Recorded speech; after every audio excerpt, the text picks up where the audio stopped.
Howdy folks, welcome to Fishing Lake Country. Hey, on today's challenge, it's Texas rig. Everything we do today is going to be Texas rig. Now it's going to be 2 days involved in this, guys. I done filmed it, so I'm telling you what it's about. The first day, we didn't catch but a couple fish. It was hot. We had trouble finding fish. Mason caught 2 fish. I didn't catch any. Hey, but I came back strong on the second day. We just got back in off the water just a couple minutes ago. So we had an evening again. We got a chance this week. It's a little cooler. The water's a little cooler because they're moving some water from the dam above us, the lake above us, and the fish were biting better. And we caught some fish today, guys. I don't know how many we caught, 12 or so. I didn't keep up with it. And we lost quite a few. We had trouble connecting, getting the hook in them. And that happens sometimes. And I'll say this in the video. Sometimes they just don't grab it like they really want it. They grab it and take off with it, and you just jerk it out of their mouth. They don't get the hook in them. That's part of fishing. But we caught some fish, and everything was on Texas rig. I was using finesse worm, a Zoom finesse worm, and watermelon candy. But I almost everything on. I had a purple. I caught a nice bass, an old purple, solid purple worm. Mason was through a couple different things. He threw destroyer some. I think he caught some on destroyer. And I don't remember what else he was throwing. I didn't keep up with him that much, but we both were using 3/16 ounce weights. He had 12-pound line, and I had 10. And I think that was making a little bit of a difference sometimes. And I ended up using a spinning rod to catch fish on. Once I started getting bites on the spinning rod, I just stayed with it. I didn't switch back to my bait cast because it was working, okay? And sometimes I think the line size makes a difference how your bait travels and reacts in the water. And sometimes you just got to key on what the fish wanted. And they wanted that finesse worm. And once I started catching my watermelon candy, I stayed with it. That's a good color, guys, if you never used it. Hey, my name is Dennis. Thank y'all for watching Fishing Lake Country, guys, and hope you enjoy this. Mason said, uh-oh. Told you there was something running around here. Guys, I told him there was something running around. Oh. Hey, like that. Well, he says I'm one down. There's something running around. I seen him on the depth finder. I said, I'm in the livescope. I said, there's a few bass running here. Look, I never really pulled my worm out. I like that worm you got. You like that worm? When that happens, guys, the best thing to do is go back and check your hook. Sometimes your hook, you can get a little burr on the end of it. All right, guys, we're working on part 2 of Texas rigging. You got to use a Texas rig. That's what we're doing today. Just throwing.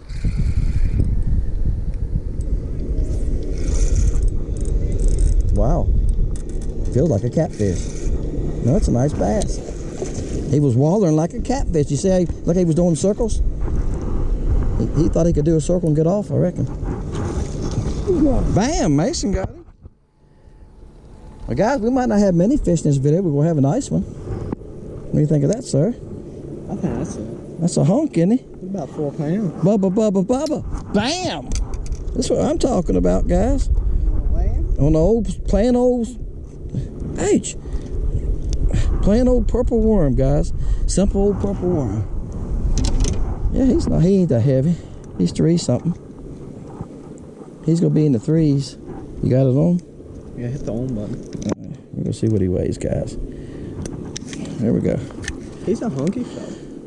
Yeah, he's in 3. There you go. 3.9. 3.6 now. So 3.6. This thing weighs in tenths, guys. 3.5 be 3.5 pounds, right? Right. Add 1 3/4, so he's 3.9, almost 3.10. 3 pounds 10 ounces. That's what he weighs. But I was gonna say 3.9, but I thought we'd let the scales do it since you mentioned the scales. What do you think, buddy? It's a good first one. I lost one earlier, guys, that jumped at the boat. All right, Texas rigging. You got to catch everything on a Texas rig. That's our challenge. All right. Mason's on now. You want me to net yours now? No, I can handle it. Okay, he said he can handle it. That's a nice. Oh, he almost landed on your head. Ooh, that's funny. Hold on. That fish went way up in there. Yeah, I went to swing him like as hard as I could, trying to mess with you. You need to mess with me. I can't keep them on, guys. I done lost 2. All right, that's a decent little fish. Decent little fish. You catch that? Yeah, I actually have a fish, Mason. Feels like a nice one. Is it getting? Hold on. Let the net man come up here and net this fish for us. Here he comes. Told you. If I face him, guys, y'all could see him, and I'm fighting him. I'm trying to keep him from jumping. You ready? Yep. I must let him worry one more time. Let him worry out here a little bit. He's putting the hammer. Here he comes. Here he comes. Don't lose him. Here he comes. We got him now. You ready? You let him wear out enough where you can do that. To where you can go ahead and just pull him to the surface. That's a decent fish. I got you. Thank you, sir. He's in the twos. He's 2 forward. All right, guys. We ain't catching many this evening, guys. It's been a little while now, but we're catching a few. It's a nice little fish right there. I actually got one. I'm using, guys, I've got one bait caster rigged up. Thank you, sir. And I've got this spinning reel rigged up with a smaller weight on it. I got I think it's a 3/16. I got a 1/4 on the bait caster. I don't believe in using a lot of weight. Y'all know that. I use the least amount of weight I can get by with bass fishing or crappie fishing. Because I think you get a better feel for your bait. And I think you actually catch more fish. What do you think, Mason? I agree. There you go. He agrees, guys. All right, we're going to see if we can find another. There's a little breeze going. It's about 90 degrees, but it feels pretty good right now with that little breeze going, doesn't it? All right, guys, we'll catch y'all a few more fish. See how that fish jumped? I got to pull with my rod. That's what gets me in trouble. Sometimes I'm trying to cut the camera on with my hand, and the fish jumps, and that's how they get off. I lose crappie like that all the time, too. I got to pull. That's why he lucky he jumped so far, didn't it? I pulled on. All right, here he comes. Come on. He wore himself out jumping, didn't he? Bam! On the Texas rig. Guys, I'm staying for lightweight because it's working for me. We're not fishing very deep here, too. We're in a river into a lake, which, guys, it ain't very deep. It's only 14 foot's the deepest place right here. So, and I was letting that bait kick along the bottom there. Wow. He wasn't gonna throw it. I done lost 2. That wasn't gonna do it, was he? He's not a monster. And the camera's gonna fool y'all guys, the distance of it now. He's probably 18 inches. Little fella. 18 inches? He's a nice little one. He's about 13 inches. Yeah, he's probably 13, guys. I'm just joshing y'all. Mason. Nah, I'm just kidding y'all guys. He's gonna jump. Told you he was gonna jump. He's a baby. Yeah. But it's 2 nice fish there. Guys, we can see him on the live scope. And it's in this tree. Let me grab him. Well, he done threw my worm off. No, he didn't. It's up on the line. It's a tree coming in here. Let me move the camera. Y'all can see. It's a tree coming in right here. It's not that far, guys.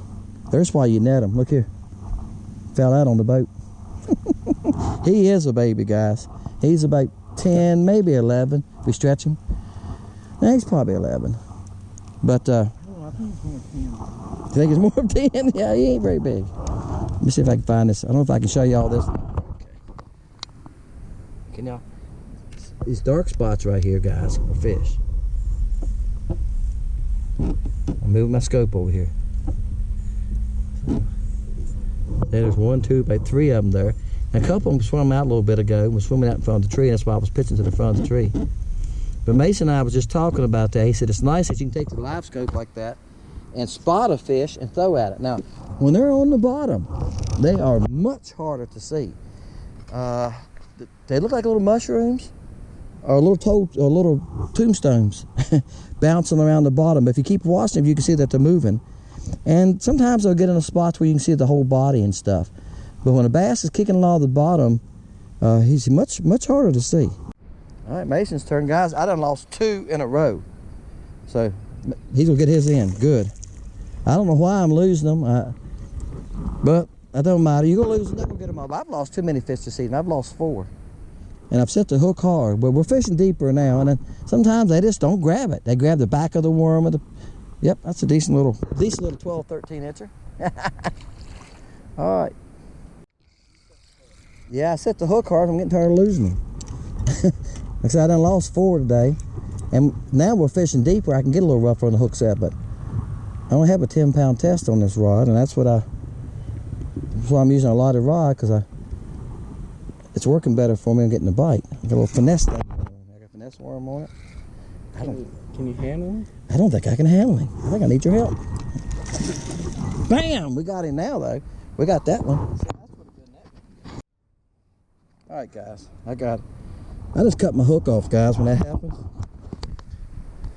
When a fish bites, and y'all have had it happen to y'all. When the fish bites it like that, and he swallows it, I took my dikes. I'm sharing this with y'all in case there's somebody watching that's never done this. All right. Sorry, guys. I took these dikes. I reached down in his mouth and I cut my hook off. All right. It's still on my line. Then I turn him sideways and I reached down in his gill, through the gill, got my hook and brought it out. Because what happens is it comes back and that hook point sticks him in the gill. That's where the blood comes from. So once you do that and get him back in the water, he'll quit bleeding and go on. He's got a really good chance of living.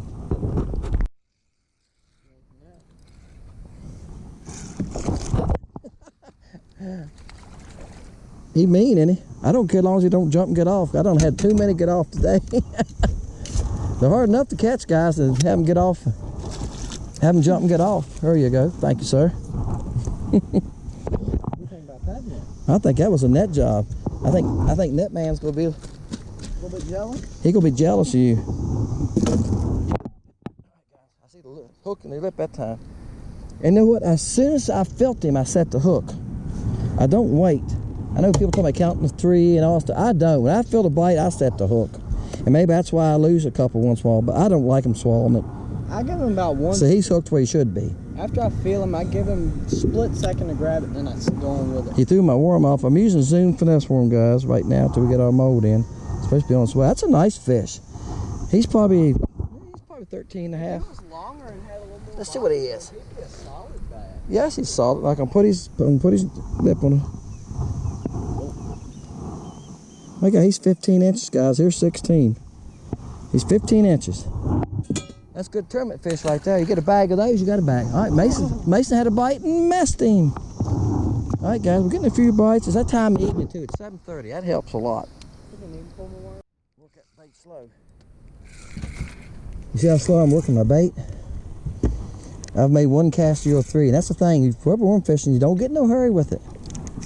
Sometimes that gives them a chance to come by you and find it. Because you see on the livescope, bass are moving a lot, don't they? Yep. We think they set around a lot. And one thing I've learned with this livescope is bass move around. They don't sit in one place all day. They move around.